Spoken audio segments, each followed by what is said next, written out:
அஇஅதிமுக சட்டமன்ற உறுப்பினர்களுடன் கழக பொதுச் செயலாளர் சின்னம்மா முக்கிய ஆலோசனை நடத்தினார். கழக பொதுச் செயலாளர் சின்னம்மா முதலமைச்சராக பொறுப்பேற்க வேண்டுமென கழக சட்டமன்ற உறுப்பினர்கள் ஒருமனதாக வலியுறுத்தினர். அஇஅதிமுக பொதுச் செயலாளர் சின்னம்மா தனது ஆதரவு எம்எல்ஏக்களுடன் இன்று தமிழக ஆளுநரை சந்தித்து பேச வாய்ப்பு அளிக்க கோரி ஆளுநருக்கு கடிதம் எழுதியுள்ளார். இந்நிலையில் அஇஅதிமுக சட்டமன்ற உறுப்பினர்களுடன் கழக பொதுச் செயலாளர் சின்னம்மா இன்று முக்கிய ஆலோசனை நடத்தினார்.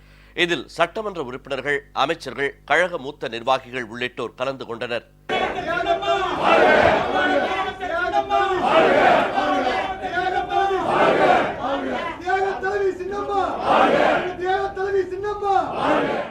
முன்னதாக ஆலோசனை கூட்டத்தில் பங்கேற்க வந்த பொதுச் செயலாளர் சின்னம்மாவை சட்டமன்ற உறுப்பினர்களும் கழகத்தினரும் வாழ்த்தொலி முழங்க வரவேற்பு அளித்தனர். Yeah.